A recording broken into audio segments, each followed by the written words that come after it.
जे राम बौद्ध 1994 में ग्रामीण विकास विभाग से रिटायर हुए। इसके पश्चात उन्होंने पे बैक टू सोसाइटी के उद्देश्य से काम करने की सोची। बाबा साहब द्वारा बताए गए शिक्षित बनो, संगठित बनो, संघर्ष करो के नारे को उन्होंने अपना जीवन उद्देश्य बनाया। जब उन्होंने लखनऊ के चिन्हट इलाके में ग्रामीण इलाकों का अध्ययन किया तो पाया कि वहाँ पर बालक और बालिकाओं का शैक्षिक स्तर बहुत ही निराशाजनक था। तब उन्होंने शिक्षा के लिए काम करने की सोची। इसी कड़ी में उन्होंने वर्ष 2002 में दलित ज़कात फाउंडेशन की स्थापना की। ज़कात इस्लाम की 5 स्तंभों में से एक है और मानवता की भलाई के लिए सालाना दान करने का एक रिवाज है। दलित ज़कात फाउंडेशन भी एक ऐसी संस्था है जो लोगों से पैसा इकट्ठा करती है ताकि वंचित समूहों के छात्रों को शिक्षा मिल सके। इस संस्था ने लखनऊ के बाहर चिन्हट में एक स्कूल की स्थापना की जिसका नाम रखा डॉक्टर अंबेडकर बौद्ध शिक्षा निकेतन, जो कि शुरुआती दौर में किराए के घर से चलता था। बाद में लोगों की मदद से स्कूल के लिए चिन्हट क्षेत्र में ज़मीन खरीदी गई और स्कूल अपने प्रांगण से काम करने लगा। बाद में स्कूल ने प्राइमरी की मान्यता भी प्राप्त कर ली और आज वो कक्षा 8 तक शिक्षा प्रदान करता है। मैं यहाँ पे टीचर हूँ। मैं बेसिकली मैथ पढ़ाता हूँ और फिजिक्स पढ़ाता हूँ। हाँ। लेकिन कमांड मेरे मैथ पे ही है, मैं मैथ ही ज़्यादा प्रेफर करता हूँ। अच्छा। तो आपको यहाँ पे जब पढ़ाते हैं तो किस तरह का एक्सपीरियंस होता है, क्या आपको महसूस होता है? यहाँ पे सर मुझे 1 साल हो गया है अभी पढ़ाते हुए। हाँ। पिछली बार मैं अक्टूबर में आया था। हाँ। तो यहाँ पे मैंने देखा जो बच्चे हैं वो मैंने देखा कि दलित वर्ग से जो बच्चे आते हैं वो अभी ज़्यादा बढ़ नहीं पाए हैं पढ़ने के लिए। और उनको मैंने देखा कि अभी बड़े स्कूल में वो जा भी नहीं पाए हैं। तो उनको हम लोग सोचते हैं कि यहाँ पे खींच के लेके आएँ, यहाँ पे बताएं और अच्छी शिक्षा यहाँ पे दे पाएँ। हम सारे टीचर यही कोशिश करते हैं कि बच्चों को कम फीस पे ज़्यादा से ज़्यादा उनको पढ़ाई दे पाएँ और ज़्यादा से ज़्यादा उनको सुविधा दे पाएँ। इस विद्यालय के मैं प्रधानाचार्य हूँ। विद्यालय का नाम डॉक्टर अंबेडकर बौद्ध शिक्षा निकेतन है, जो कक्षा 1 नर्सरी से और कक्षा 8 तक चलता है। और इस विद्यालय में कम से कम हर वर्ष जो है 2 से 250-300 बच्चे रहते हैं। और बच्चे बाराबंकी है चिन्हट से और पॉलिटेक्निक की तरफ से बच्चे आते हैं। और पढ़ाई में एक गुणवत्ता की तरह अच्छी पढ़ाई होती है। हमारे विद्यालय में कम से कम 10 से 12 टीचर्स हैं जो अच्छे से पढ़ाते हैं। हर कक्षा में बाबा साहब की फ़ोटो लगी है और जितने समाज से संबंधित लोग, शिक्षा से संबंधित लोग कार्य किए हैं, सबकी फ़ोटो हमारे जो विद्यालय में लगी है। और हमारे यहाँ जो है जो भी सांस्कृतिक प्रोग्राम होता है हर साल मनाया जाता है। बाबा साहब की जयंती मनाई जाती है, फिर 26 जनवरी मनाया जाता है, 15 अगस्त भी मनाया जाता है, बाबा साहब की पुण्यतिथि भी मनाई जाती है। तो कल प्रोग्राम भी किया जाता है और पूरे हमारे संस्था के लोग आते हैं और उस प्रोग्राम को देखा जाता है। बच्चों को मतलब प्रोत्साहित करते हैं। अम्बेडकर जयंती में खास करके हम लोग बहुत अच्छे से मनाते हैं, जिसमें हमारे सभी अध्यक्ष जी और हमारे सभी संस्था के लोग आते हैं, बाबा साहब की जीवनी पर प्रकाश डालते हैं और प्रोग्राम होता है। उस पर बहुत सारे जो है प्राइज़ भी दिए जाते हैं इन लोगों के थ्रू।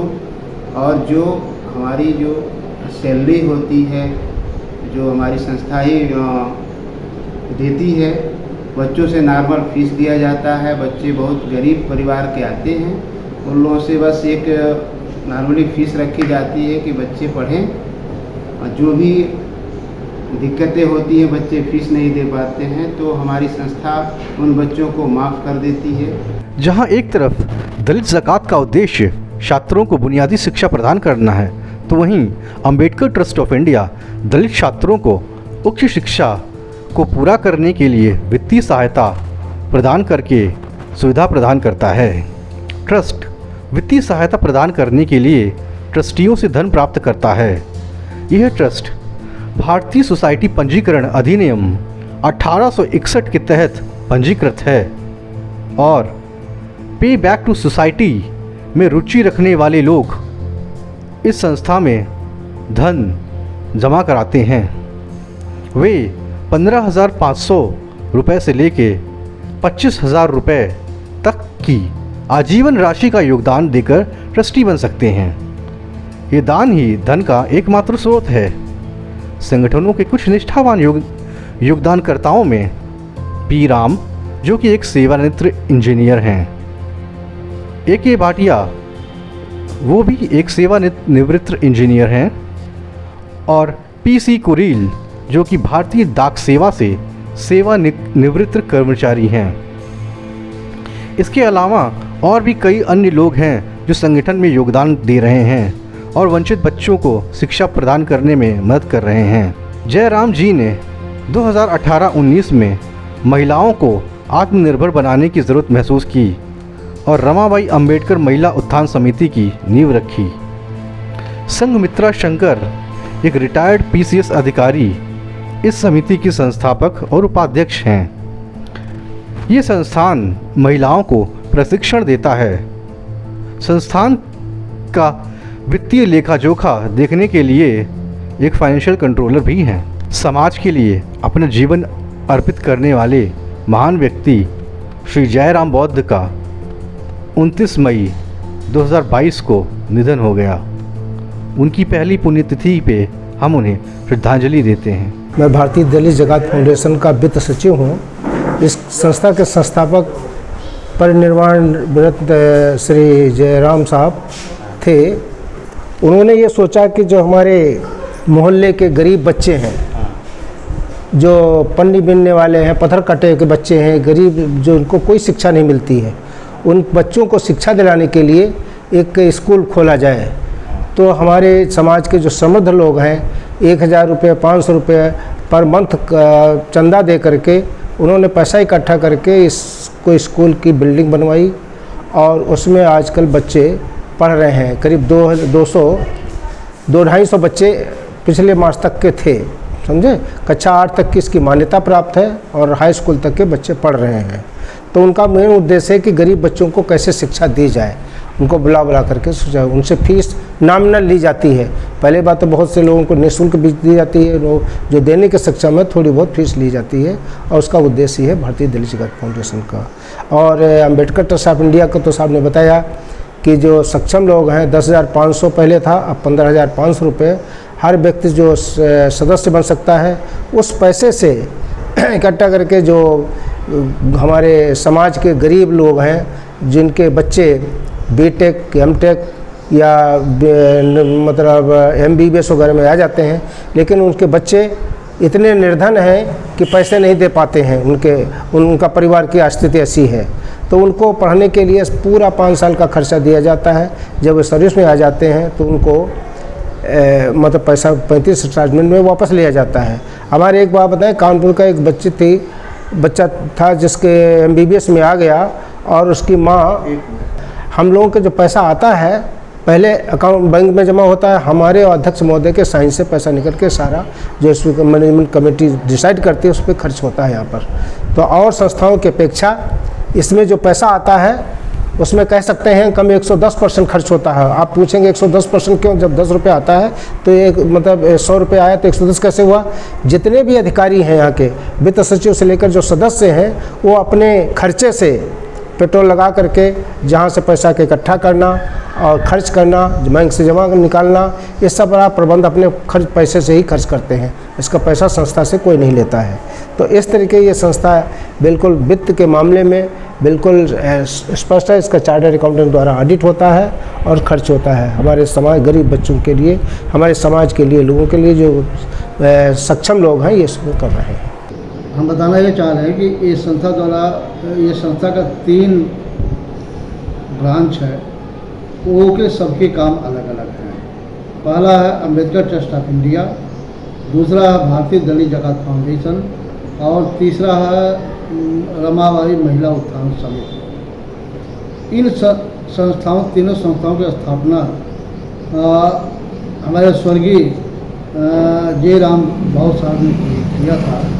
और उनके प्रयासों से आज ये संस्था मूर्त रूप में दिखाई पड़ रही है।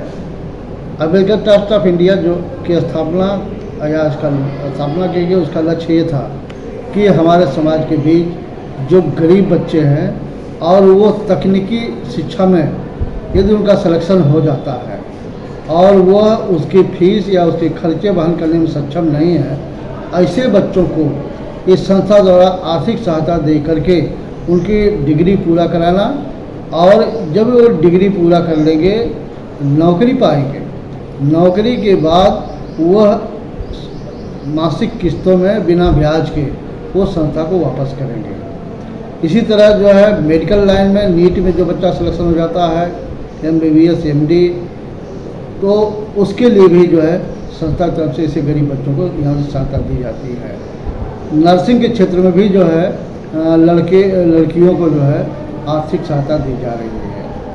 तो ये जो है पर्पज इसका ये था कि बहुत से ऐसे बच्चे रहे जो फीस के अभाव में, गरीबी के कारण वो अपनी शिक्षा ग्रहण पूरी नहीं कर पाए और वो जो है उनका भविष्य अंधकार में हो गया।